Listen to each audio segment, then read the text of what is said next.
Okay, the first part, descriptive component of the self, okay, which we discuss on self-concepts. So before we begin, have you ever thought when people ask you, okay, when people ask you who you are, what are the first sentence, what are the first characteristic, what are the first descriptions that you will explain about yourself? Okay, think about that. When people ask you, who are you? Okay, some of us will answer our name. Okay, my name is Firdaus. Some of us, who are you? I'm a student. So we describe about our current status or current occupations. I am a lecturer. I am an athlete. I am an older brother of someone's and a younger brother of someone. I am a husband. Okay, I am a Malaysian citizen. Okay, all of those are basically description of ourselves. But if we look into details, all of our answers have its own characteristic. If we answer, when people ask us, we answer our name. Who are you? My name Firdaus is my name. Who are you? I'm a lecturer. It's my occupation. Who are you? I'm a shy person. It's my characteristics. So if we look further, who do we really are? Okay, so these questions, when people ask, who are we, who are you, who you are, all of these involve about our own perception, our own belief about our self-concepts. So what is self-concepts? Self-concept is the way we see and the way we define ourselves. Okay, self-concept is the basis for self-understanding. Why we have self-concepts, why we describe ourselves as someone's, as our role, as a student, okay, as a lecturer, as a father, as a technician, as a citizen, because this self-concept, this understanding, the way we see ourselves will provide us on how can we understand our role in a society, our role in our occupational context, our role in family context, and our role in social context. Our understanding, our belief about ourselves, our own perspective ourselves is not developed instantly. Okay, it's not exist by its own. Is gone through a lot of developmental process. Okay, same goes to learning, same goes to personality. Self-concept made of a lot of our personality. So gradually, and in fact, when we are growing up, we come to realize that it is distinct, it is different from the rest of the world. Okay, when we are growing up, when we born, when we are baby, when we are child, when we are toddler, when during our infancy periods, we know that we are different. Okay, we are different from our parents. Okay, at that particular time, we might be recognizing our parents only. Okay, we are different from our parents. We are depending on them. Okay, we need them. When we are feel hungry, we cry. We need them. Okay, we need them to comfort us. We need them to protect us. These distinction forms are a rudimentary sense of self. Okay, the preliminary starting point of understanding ourselves or awareness of our own body. Okay, we are aware that our physical structure, our body is different from our parents. Okay, sex and age, okay, our gender and our age are among the first aspect of the self that we learned. Okay, we learn to identify and we learn to associate with ourselves. Okay, we are different. I'm a male. Okay, I'm different from females. I'm a boy. I'm different from girls. Okay, I'm different from a mom. I'm different from my sisters. But I look similar to my brother. I look similar to my father. Okay, so sex, okay, our gender and our age is one of the earliest understanding of our own self. And then when we are growing older, at the children between age 2 and 3, we expand our own self-concept, our understanding of ourselves, that it include reference to family of origin.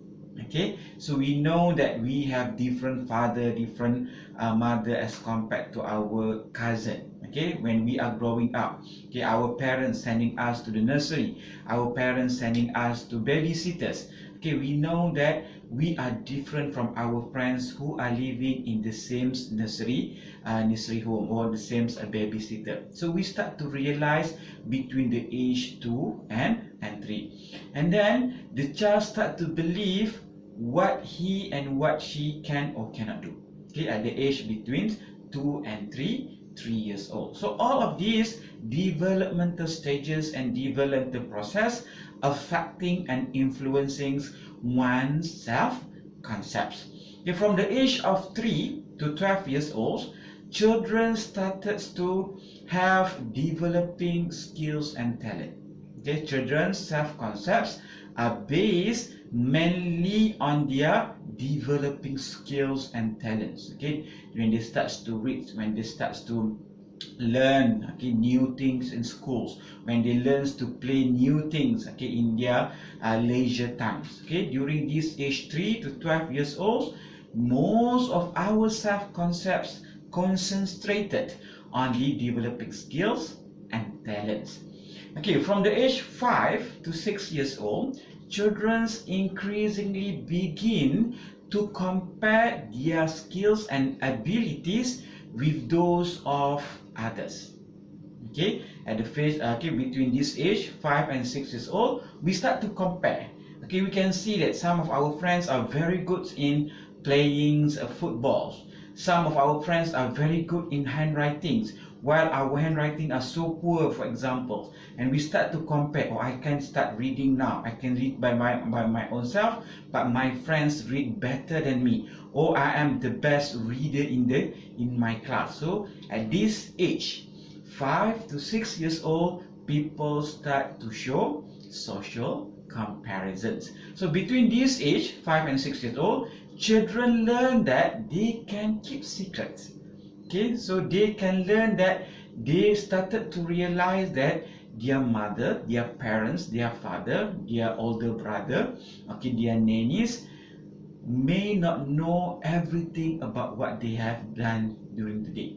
So they started to know that they are able to keep secrets, and they started to know that they are able to lie as well.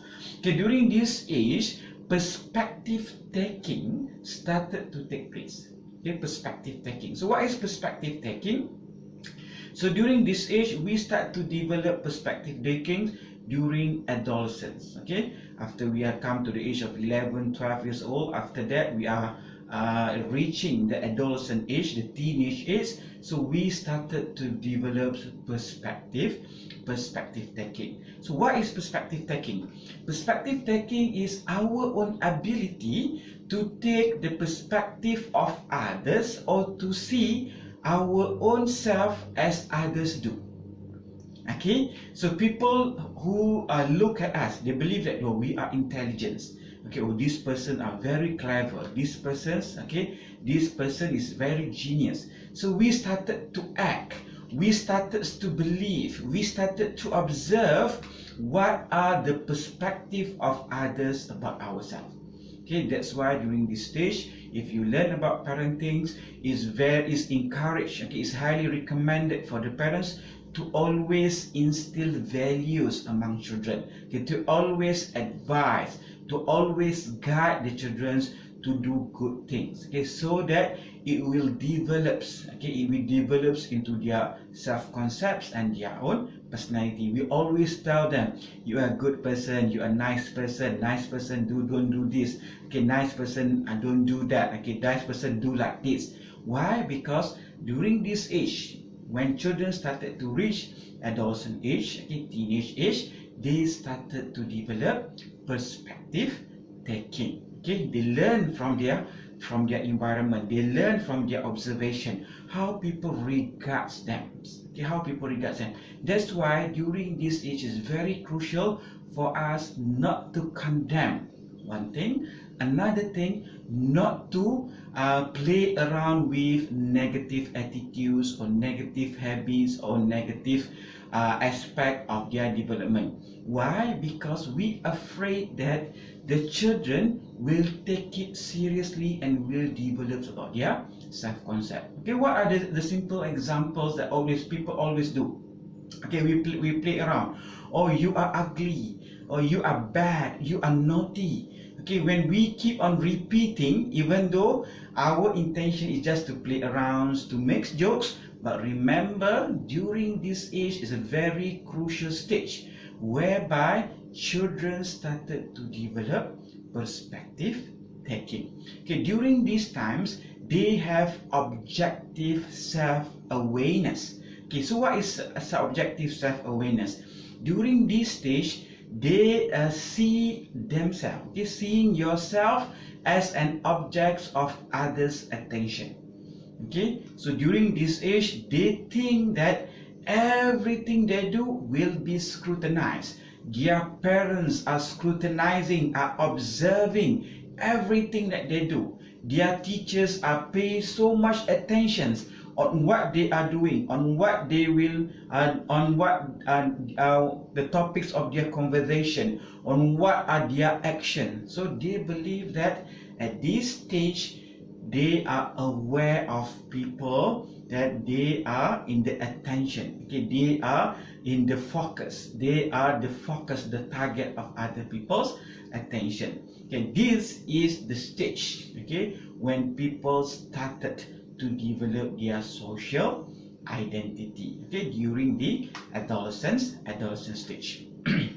Okay, and then when people do not develop appropriately, okay, during the stage of adolescence, okay, when they started to develop their perspective takings and we started to have objective self-awareness, we might be having personality issues, okay, among others, shyness. Okay, shyness. Why shyness happen? Shyness happens because objective awareness of oneself becomes chronic. Okay, becomes chronic. Okay, when they realize that people are focusing on them, they are attracting attention of others, they are the focus, the target of others' evaluation and others' assessment about themselves, we might have developed, or the person might have developed excessive shyness. Because shy people, they desire friendships. It's not that they don't want to become friends with others, they desire friendships, and they also desire social interaction. They like to have friends, they like to talk, they like to converse with other people. But okay, because of their problem with the objective self-awareness, they are held back.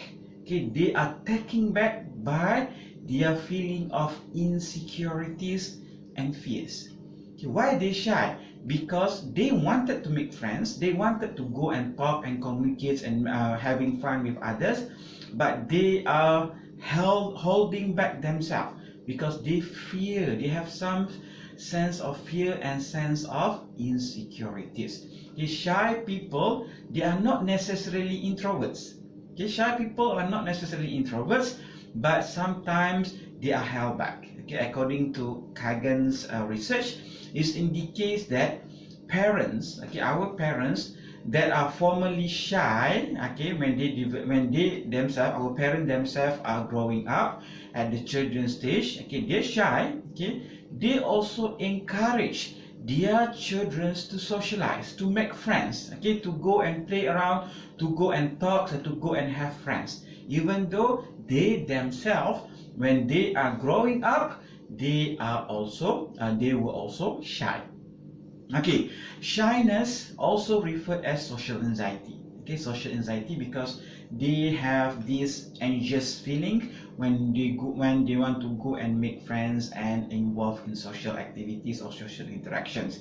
So what is social anxiety? The feeling of discomfort, our own feelings of discomfort related to social interactions, or related or even to the anticipation of social interactions. Okay, so they feel anxious, discomfort if they are talking to others. Remember, they have problem with objective self-awareness. They're afraid that people are evaluating them. And sometimes to the extent that not only that they are afraid to go and talk to others, the idea of having social interaction, the idea of having need to talk to others, need to have to give public speaking presentation, makes them feel anxious as well. Okay, makes them feel afraid or inferiority as well in themselves. Okay, and shy people who have these social anxieties problems, they tend to interpret social interaction negatively. Okay, it may not necessarily true, and it might be true as well. Maybe they have traumatic childhood experience due to social or negative or traumatic communication, or people bully them when they are growing up. But when they are at the teenage years and above, okay, why they shy? Because they tend to interpret, to think, to perceive that social interaction will give negative connotation about themselves, okay, negative effects to themselves.